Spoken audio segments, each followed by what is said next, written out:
اعوذ باللہ من الشیطان الرجیم بسم اللہ الرحمن الرحیم نحمدہ ونصلی علی رسولہ الکریم والمہدی الموعود العظیم اما بعد السلام علیکم ورحمۃ اللہ وبرکاتہ فقد قال اللہ تعالی فی القرآن المجید والفرقان الحمید سورہ بنی اسرائیل کی آیت کریمہ سبحان الذی اسری بعبدہ، اس کا مطالعہ کرنے کے بعد میں سمجھتا ہوں کہ کوئی بھی مسلمان چاہے وہ کسی بھی مسلک سے تعلق رکھتا ہو، رسول اللہ صلی اللہ علیہ وسلم کی جسمانی معراج سے انکار نہیں کرنا چاہیے، کیونکہ اللہ تعالیٰ نے اس آیت کریمہ میں واضح طور پر ارشاد فرمایا ہے کہ پاک ہے وہ ذات مقدس جس نے اپنے مقرب برگزیدہ محبوب بندے کو رات کے تھوڑے حصے میں مسجد الحرام سے مسجد اقصی لے کر گئے، جس کے اطراف و اکناف کو ہم نے بابرکت بنا دیا ہے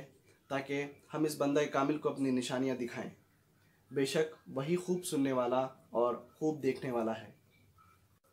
کیا ہم اس کے باوجود رسول اللہ صلی اللہ علیہ وسلم کی جسمانی اور روحانی معراج پر بحث کرتے رہیں گے؟ اگر معراج کا واقعہ روحانی ہوتا تو کیا اللہ تعالیٰ سورہ بنی اسرائیل کی آیت مبارکہ کو نازل فرماتے؟ خیر، یہ ایک طویل علمی بحث ہے اور میں ابھی دور طالب علمی سے گزر رہا ہوں۔ باوجود اس کے حب رسول اللہ صلی اللہ علیہ وسلم نے میرے دل کو یہ بات کہنے پر مجبور کر دیا ہے کہ رسول اللہ صلی اللہ علیہ وسلم کی جسمانی معراج سے انکار کرنے والوں ذرا ہوش میں آؤ اور اپنے ایمان کی تجدید کر لو، کیونکہ ایک جانب ہم اس بات پر یقین رکھتے ہیں کہ اللہ تعالیٰ نے عیسیٰ علیہ السلام کو زندہ آسمانوں پر اٹھا لیا، تو دوسری جانب ہم رسول اللہ صلی اللہ علیہ وسلم کی جسمانی معراج کو آسمانوں کی جسمانی سیر ہونے کا انکار کر رہے ہیں، تو ہم سے بڑا منافق بھلا کون ہوگا؟ تو یہاں پر اللہ کے رسول مقبول صلی اللہ علیہ وسلم کی جسمانی معراج کو اپنی گفتگو میں شامل کرنا ہے تو بات کچھ اس طرح سے شروع ہوتی ہے کہ اللہ کے رسول مقبول صلی اللہ علیہ وسلم اپنی چچا زاد بہن ام ہانی کے گھر آرام فرما رہے ہیں۔ جبرائیل امین کی آمد ہوتی ہے، دھیرے سے پاؤں دبا کر آپ اللہ کے رسول مقبول صلی اللہ علیہ وسلم سے فرماتے ہیں کہ یا رسول اللہ، آپ کی اللہ تعالیٰ سے ملاقات کا وقت ہو گیا ہے۔ اللہ تعالیٰ نے اپنے محبوب کی میزبانی کے لیے تمام تیاریاں مکمل کر لی ہیں، آپ کو عرش الہی پر مدعو کیا گیا ہے۔ آج رات آپ صلی اللہ علیہ وسلم اللہ تعالیٰ کے مہمان ہیں۔ جبرائیل امین آپ صلی اللہ علیہ وسلم کو بستر سے اٹھا کر بیت اللہ کے اندرونی حصے، جس کو حتیم کہا جاتا ہے، اندر لے گئے۔ غور و فکر کی بات ہے دوستو، آج دنیا اوپن ہارٹ سرجری پر اتراتی ہے۔ 1400 سال قبل اللہ کے رسول مقبول صلی اللہ علیہ وسلم نے بیت اللہ کے اندر اوپن ہارٹ سرجری کے امکان کا اشارہ کر دیا تھا۔ قرآن مجید ایسے بے شمار معجزات سے بھری ہوئی اللہ تعالیٰ کی کتاب ہے، مگر ہم اس کا غور و فکر سے مطالعہ نہیں کرتے، ورنہ اوپن ہارٹ سرجری بھی آج مسلمانوں کی مرہون منت ہوتی۔ جبرائیل امین اللہ کے رسول مقبول صلی اللہ علیہ وسلم کو بیت اللہ کے اندر حتیم میں لے گئے، آپ کو فرش پر لیٹایا، آپ کے حلق مبارک سے لے کر آپ کی ناف تک ایک لکیر کھینچی، جس سے آپ کا جسم اقدس چاک ہو گیا۔ یہ تمام معاملہ اللہ کے رسول مقبول صلی اللہ علیہ وسلم اپنی آنکھوں سے دیکھ رہے تھے، نہ تو خون بہا اور نہ ہی کسی قسم کی کوئی تکلیف ہوئی۔ جبرائیل امین نے آپ صلی اللہ علیہ وسلم کے قلب مبارک کو آب زمزم سے دھویا، اس کے بعد ایک اللہ کی طرف سے ڈبہ نما چیز میں جو آپ نور بھر کر لائے تھے، وہ تمام کا تمام آپ صلی اللہ علیہ وسلم کے قلب مبارک میں انڈیل دیا۔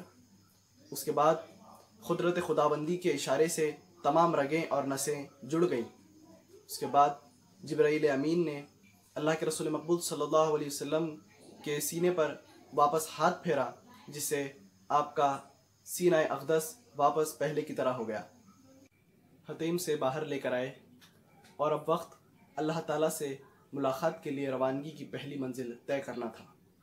جیسا کہ میں نے اپنی گفتگو کے آغاز میں ہی سورہ بنی اسرائیل کی آیت مبارکہ کا تلاوت کرنے کا شرف حاصل کیا ہوں، آپ صلی اللہ علیہ وسلم رات کے ایک حصے میں مسجد حرام یعنی کہ مکہ مکرمہ سے لے کر مسجد اقصی یعنی کہ بیت المقدس کے لیے روانہ ہو گئے۔ یہاں پر ان کمخلوں جو رسول اللہ صلی اللہ علیہ وسلم کی معراج کے واقعے کو جسمانی نہیں مانتے، ان کو یہ سمجھ لینا چاہیے کہ اگر یہ واقعہ روحانی ہوتا تو رسول اللہ صلی اللہ علیہ وسلم عرب کے لوگوں سے اس کے بارے میں ضرور کہتے۔ اگر یہ تمام معاملہ آپ صلی اللہ علیہ وسلم نے خواب میں دیکھا ہوتا تو بھی رسول اللہ صلی اللہ علیہ وسلم عرب کے لوگوں سے خواب کا حوالہ دے کر اس کے بارے میں بات کرتے، مگر اللہ تعالیٰ خود سورہ بنی اسرائیل کی آیت مبارکہ میں ارشاد فرما رہے ہیں کہ بے عیب ہے وہ ذات جس نے اپنے مقرب بندے کو رات کے ایک حصے میں مسجد حرام سے لے کر مسجد اقصی تک سفر کروایا تاکہ اپنی نشانیاں دکھا سکے۔ خیر، اس علمی گفتگو پر بحث کرنے کے بجائے میں واقعات معراج آپ تمام کی گوشہ گزار کرنے کی کوشش کروں گا۔ جب نبی کریم صلی اللہ علیہ وسلم حتیم سے باہر نکلے تو وہاں پر ایک براق نامی پرندہ جو دنیا کی سب سے زیادہ بے مثال اعلیٰ و عرفہ بہترین سواری کے ساتھ پرواز کے لیے مچل رہا تھا، اس وقت جبرائیل امین نے براق سے کہا کہ تھم جا، تجھ پر ذرا رسول خدا صلی اللہ علیہ وسلم سوار ہونے والے ہیں۔ 1400 سال قبل رسول اللہ صلی اللہ علیہ وسلم نے براق کی سواری کے ذریعے تیز رفتار سفر کا پیغام دنیا کو دیا تھا، مگر ہم بے بہرا تھے اور بازی کوئی اور مار لے گیا۔ اس کے بعد آپ صلی اللہ علیہ وسلم بیت المقدس کے لیے روانہ ہو گئے۔ وہاں پر خاتم النبیین صلی اللہ علیہ وسلم نے تمام انبیاء کی امامت کی اور نماز کی ادائیگی کے بعد عرش مولا کی طرف جبرائیل امین کے ساتھ آپ روانہ ہو گئے۔ اس سے قبل اللہ تعالیٰ نے اتنا عروج کسی کو عطا نہیں کیا، اور نہ ہی قیامت تک اللہ تعالیٰ کسی کو اتنی بلندی عطا کرنے والا ہے جتنی میرے اور آپ کے آقا احمد مجتبیٰ محمد مصطفیٰ صلی اللہ علیہ وسلم کو عطا کی ہے۔ مکہ مکرمہ سے روانہ ہوئے، مدینہ منورہ پہنچے، وہاں پر نفل نماز ادا کی، اس کے بعد ایک مقام پر رکے جہاں پر رسول اللہ صلی اللہ علیہ وسلم نے جبرائیل امین سے پوچھا کہ یہ کیا ہے، تو جبرائیل امین فرماتے ہیں کہ یہ آپ کے دادا ابراہیم کا مقام ہے۔ اس کے بعد مسجد اقصی پہنچے، وہاں پر تمام انبیاء علیہ السلام کی امامت کی۔ اسی مقام بیت المقدس کو کعبۃ اللہ کا تابع ہونے کا حکم اور اعلان ملا، اور محمد صلی اللہ علیہ وسلم کے خاتم النبیین صلی اللہ علیہ وسلم ہونے کا بھی اعلان اور حکم ملا۔ پہلے آسمان پر آدم علیہ السلام آپ کے استقبال میں کھڑے ہوتے ہیں اور فرماتے ہیں کہ میرا بیٹا آ گیا۔ دوسرے آسمان پر یحییٰ علیہ السلام اور زکریا علیہ السلام آپ کے استقبال میں کھڑے ہوتے ہیں اور فرماتے ہیں کہ میرے بھائی آ گئے۔ تیسرے آسمان پر عیسیٰ علیہ السلام، چوتھے آسمان پر ادریس علیہ السلام اور پانچویں آسمان پر ہارون علیہ السلام آپ کے استقبال میں کھڑے ہوتے ہیں اور فرماتے ہیں کہ میرے بھائی آ گئے، محمد صلی اللہ علیہ وسلم آ گئے۔ چھٹے آسمان پر یوسف علیہ السلام اور ساتویں آسمان پر ابراہیم علیہ السلام اور اسماعیل علیہ السلام آپ کے استقبال میں کھڑے ہو جاتے ہیں۔ مسلمانوں، خلا یعنی کہ اسپیس میں جانے کا پہلا پیغام بھی نبی کریم صلی اللہ علیہ وسلم نے معراج کے ذریعے دنیا کو دیا ہے۔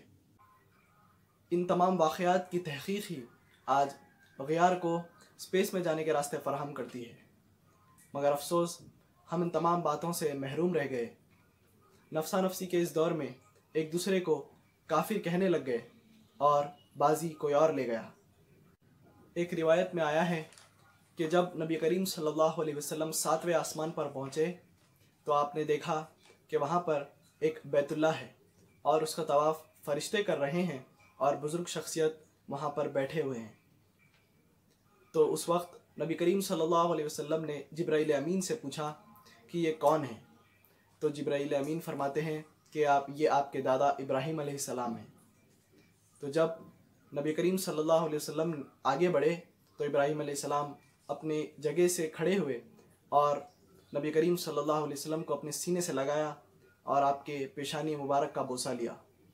یہاں پر ایک بات غور کرنے والی ہے، پہلے آسمان سے لے کے چھٹے آسمان تک جتنے بھی رسول ملے کسی نے بھی آپ کی امت پر سلام نہیں بھیجا، مگر ساتویں آسمان پر ابراہیم خلیل اللہ علیہ السلام نے آپ کی امت پر سلام بھیجتے ہوئے فرمایا کہ آپ کی امت کو میرا سلام کہنا۔ اس کے بعد جب سدرۃ المنتہا کا مقام آیا تو وہاں پر جبرائیل امین رک گئے اور فرماتے ہیں کہ یا رسول اللہ، یہاں میری حد ختم ہوتی ہے، اگر 1 انچ بھی آگے بڑھوں گا تو جل کر خاکستر ہو جاؤں گا۔ سورہ نجم کی ایک آیت میں اس آسمانی سفر کی تفصیلات بھی بیان کی گئی ہیں تاکہ عقل و ہوش رکھنے والوں کو رسول اللہ صلی اللہ علیہ وسلم کی جسمانی معراج کا یقین ہو۔ خیر، آسمانی سفر پر روانگی یا واپسی کسی ایک وقت میں جب جبرائیل امین نبی کریم صلی اللہ علیہ وسلم کے ساتھ تھے، جیسا کہ اللہ نے اپنے محبوب کو اپنی نشانیاں دکھانے کا وعدہ کیا تھا، اسی کے تحت اللہ رب العزت جب اپنے محبوب کو جنت اور دوزخ دکھاتے ہیں، روایت میں آتا ہے کہ رسول اللہ صلی اللہ علیہ وسلم دیکھتے ہیں کہ ایک شخص لیٹا ہوا ہے اور ایک فرشتہ اس کے سر پر پتھر مار رہا ہے، جس سے اس کا سر چکنا چور ہو گیا۔ جیسے ہی وہ پتھر ہٹاتے ہیں اس کا سر صحیح ہو جاتا ہے اور وہ فرشتہ پھر سے اس کے سر پہ پتھر مارتا ہے اور سر اس کا پھر سے چکنا چور ہو جاتا ہے۔ جب نبی کریم صلی اللہ علیہ وسلم نے جبرائیل امین سے پوچھا کہ یہ کون ہے، تو جبرائیل امین نے جواب دیا، یہ وہ لوگ ہیں جو عشاء کی نماز پڑھے بغیر سو جاتے تھے۔ اس کے بعد نبی کریم صلی اللہ علیہ وسلم نے دیکھا کہ کچھ مرد اور عورتیں الٹے ننگے لٹکے ہوئے ہیں اور نیچے سے آگ انہیں جلا رہی ہے۔ تو نبی کریم صلی اللہ علیہ وسلم جبرائیل امین سے پوچھتے ہیں کہ یہ کون ہے؟ تو جبرائیل امین جواب دیتے ہیں کہ یہ وہ لوگ ہیں جو روزہ چھوڑ دیتے تھے، روزہ نہیں رکھتے تھے۔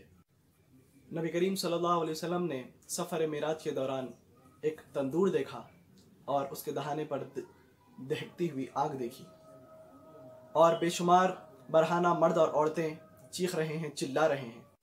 آپ دیکھتے ہیں کہ آگ تمام مرد اور عورتوں کو تندور کے دہانے تک لے کر آتی ہے، اس کے بعد آگ تیزی کے ساتھ نیچے چلی جاتی ہے، جس کی وجہ سے تمام مرد اور عورتیں خلابازی کرتے ہوئے نیچے گر جاتے ہیں اور پھر چیخنے چلانے لگتے ہیں۔ اس کو دیکھ کر نبی کریم صلی اللہ علیہ وسلم نے جبرائیل امین سے پوچھا کہ یہ کون ہے؟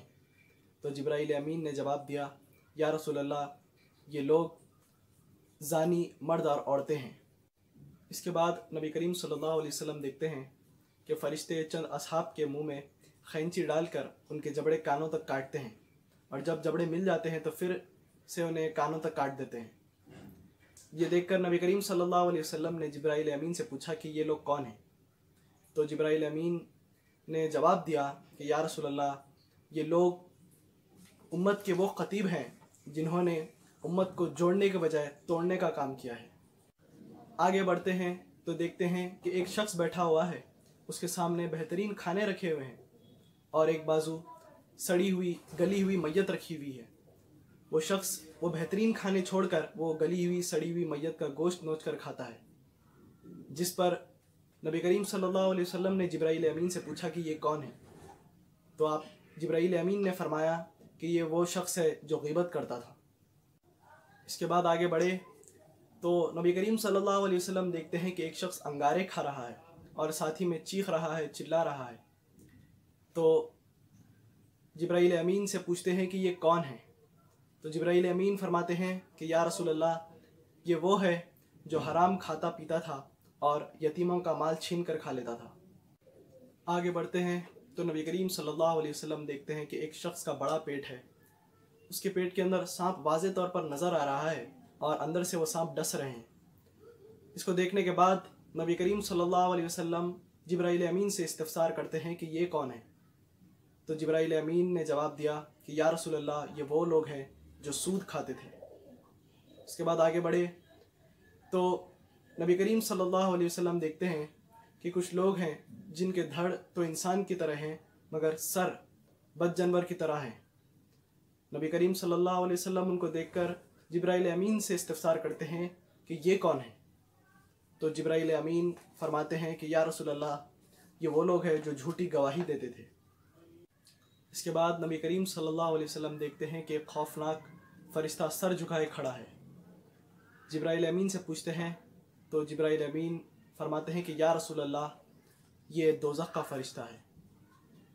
اس کے بعد نبی کریم صلی اللہ علیہ وسلم آگے بڑھتے ہیں اور دیکھتے ہیں کہ ایک خوبصورت فرشتہ کھڑا ہوا ہے، تو اس کو دیکھ کر جبرائیل امین سے استفسار کرتے ہیں کہ یہ کون ہے؟ تو جبرائیل امین فرماتے ہیں کہ یا رسول اللہ، یہ جنت کے فرشتے رضوان ہیں۔ معراج کی شب اس بات کا بھی انکشاف ہوا کہ جنت میں اللہ کے رسول مقبول صلی اللہ علیہ وسلم حضرت بلال حبشی رضی اللہ تعالیٰ عنہ کے قدموں کی آواز آ رہی ہے۔ پوچھا، بلال تو میرے آگے کیسے؟ تو فرمایا کہ جب بھی وضو کرتا 2 رکعت نماز ضرور ادا کرتا۔ تو فرمایا رسول اللہ صلی اللہ علیہ وسلم نے کہ جبھی بھی جنت کے لیے سواری پر میں روانہ ہوں گا، اس سواری کی لگام حضرت بلال حبشی رضی اللہ تعالیٰ عنہ کے ہاتھوں میں ہوں گی، وہ آگے آگے چلتے رہیں گے۔ جنت کے بھی بے شمار واقعات نبی کریم صلی اللہ علیہ وسلم نے دیکھے، جس کی تفصیلات اگر میں بیان کروں گا تو میری گفتگو طویل ہو جائے گی۔ اختصار پسندی سے کام لیتے ہوئے میں کہنا چاہوں گا کہ جب نبی کریم صلی اللہ علیہ وسلم عرش مولا پر پہنچے، جہاں پر جبرائیل امین کا بھی جانا ممکن نہیں ہے، اس وقت 70,000 سے بھی زیادہ نور کے پردے ہٹ گئے، عرش مولا جھومنے لگا اور نبی کریم صلی اللہ علیہ وسلم مکمل طور پر اللہ تعالیٰ کے روبرو ہو گئے۔ تمام انبیاء کو دی گئی کرامتیں، سہولتوں کو پیش نظر رکھتے ہوئے اللہ کے رسول مقبول صلی اللہ علیہ وسلم نے اللہ سے فرمایا کہ اے اللہ، آپ نے میرے لیے کیا دیا ہے؟ جس پر اللہ تعالیٰ فرماتے ہیں کہ اے میرے حبیب، ہم نے آپ کے لیے وہ چیز رکھی ہے جو کسی بھی رسول کو نہیں دی گئی۔ جس پر نبی کریم صلی اللہ علیہ وسلم نے فرمایا کہ کیا ہے؟ تو اللہ تعالیٰ فرماتے ہیں کہ قیامت تک آپ کے نام کو میرے نام سے جوڑ دیا گیا ہے۔ اس کے بعد اپنی امت کے لیے 50 نمازیں لے کر اللہ کے رسول مقبول صلی اللہ علیہ وسلم عرش سے لے کے فرش تک کے سفر کے لیے روانہ ہو جاتے ہیں۔ یہاں پر جس طرح نبی کریم صلی اللہ علیہ وسلم نے اللہ کے حکم پر آمنا صدقنا کہتے ہوئے ادب بندگی کا درس دیا ہے، اگر ہم اس کو اپنی زندگی میں شامل کر لیں تو یقین جانیے امت محمدیہ کبھی بھی تنگ دستی، مفلسی، رسوائی کا شکار نہیں ہوگی۔ اپنی امت کے لیے 50 نمازوں کا تحفہ لے کر نبی کریم صلی اللہ علیہ وسلم عرش سے فرض کے سفر کے لیے روانہ ہو گئے۔ چھٹے آسمان پر موسیٰ علیہ السلام سے ملاقات ہوتی ہے۔ موسیٰ علیہ السلام فرماتے ہیں کہ یا رسول اللہ، کیسی رہی ملاقات؟ نبی کریم صلی اللہ علیہ وسلم فرماتے ہیں کہ بہت شاندار، میری امت کو 50 نمازوں کا تحفہ ملا ہے۔ جس پر موسیٰ علیہ السلام فرماتے ہیں کہ آپ کی امت 50 نمازیں ادا نہیں کریں گی، جائیے کچھ کم کرا لائیے۔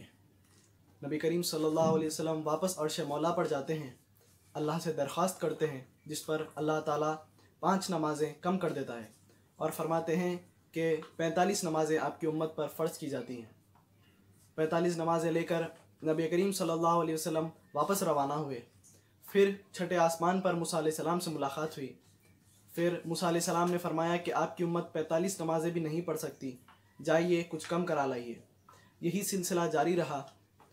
یہاں پر غور کرنے کی بات یہ ہے کہ ہر ملاقات پر اللہ تعالیٰ نے صرف 5 نمازیں کم کی، اور جب بات صرف 5 نمازوں پر آ گئی تو پھر موسیٰ علیہ السلام نے فرمایا کہ آپ کی امت 5 نمازیں بھی نہیں پڑھ سکتی، جائیے کچھ کم کرا لائیے۔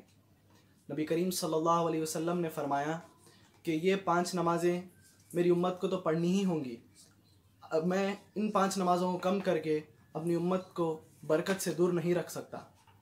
یہاں یہ بات کہنا مقصود ہے کہ نماز کسی بھی حال میں چھوڑنی نہیں چاہیے۔ اللہ اور اللہ کے رسول مقبول صلی اللہ علیہ وسلم کی خوشنودی حاصل کرنے کے لیے نمازوں کا پڑھا جانا بہت ضروری ہے۔ نماز برکت عطا کرنے والی ہے، اسی لیے نماز کو کسی بھی حال میں کسی بھی صورت میں چھوڑنا نہیں چاہیے۔ اس کے علاوہ بے شمار انعامات اور کرامات سے اللہ تعالیٰ نے اللہ کے رسول مقبول صلی اللہ علیہ وسلم کی امت کو معراج کی شب نوازا۔ میں اپنی اس گفتگو کے آخر میں ان لوگوں کے لیے ایک واقعہ ضرور پیش کرنا چاہوں گا جو اللہ کے رسول مقبول صلی اللہ علیہ وسلم کی معراج اور رات کے چند حصے میں ہی زمین اور آسمانوں کی سیر پر شک و شبے کا مظاہرہ کرتے ہیں۔ میں نے اپنی اس گفتگو کے آغاز میں ہی سورہ بنی اسرائیل کی آیت مبارکہ کی تلاوت کی تھی۔ یہ آیت اس وقت نازل ہوئی جب ابو جہل نبی کریم صلی اللہ علیہ وسلم کی معراج کا مذاق اڑا رہا تھا اور اسلام اور بانی اسلام صلی اللہ علیہ وسلم کے خلاف مہم چلانے کے لیے ہتھیار ہاتھ لگ جانے کا تصور کر رہا تھا، مگر ہمارا مکمل ایمان اس بات پر ہے کہ اللہ ہر چیز پر قادر ہے۔ وہ چاہے تو سوئی کے ناکے میں سے اونٹ کی قطار نکل جائے، تو سوچئے وہ اپنے محبوب صلی اللہ علیہ وسلم سے ملاقات کے لیے کیا کچھ نہیں کر سکتے۔ سلیمان علیہ السلام کے وقت کا واقعہ ہے کہ ایک مرتبہ سلیمان علیہ السلام نے تخت بلقیس کی خواہش کی۔ یہ وہ تخت تھا جو 1 ماہ کی مسافت پر رکھا ہوا تھا، 7 کوٹریوں میں بند تھا اور اس پر سخت پہرا تھا۔ آپ کی محفل میں ایک جن نے کہا کہ اگر آپ حکم دیں تو میں اس محفل کو ختم ہونے سے پہلے وہ تخت آپ کے سامنے پیش کر دوں گا، جس پر اضطرابی کیفیت کا اظہار کرتے ہوئے سلیمان علیہ السلام نے کہا کہ اس سے بھی قبل چاہیے۔ تو ایک صحابی نے فرمایا کہ اگر آپ حکم دیں تو پلک جھپکنے سے قبل وہ تخت آپ کے سامنے پیش کر دوں گا۔ اس پر سلیمان علیہ السلام نے اجازت دے دی اور ویسا ہی ہوا۔ پلک جھپکنے کی دیری تھی اور ان صحابی نے وہ تخت آپ کے سامنے پیش کر دیا۔ وہ تخت کافی بڑا، چوڑا اور طاقتور مضبوط تخت تھا۔ جب پلک جھپکنے سے قبل تخت بلقیس سلیمان علیہ السلام کے سامنے تھا تو کیا یہ ممکن نہیں ہے کہ نبی کریم صلی اللہ علیہ وسلم رات کے مختصر سے حصے میں زمینوں اور آسمانوں کی سیر کریں، تمام انبیاء علیہ السلام کی امامت کریں، مسجد حرام سے لے کر مسجد اقصیٰ تک کا سفر طے کریں، اللہ تعالیٰ کی نشانیوں کا مشاہدہ کریں، اور سب سے بڑی بات اللہ تعالیٰ سے دیدار نفس نفیس کریں؟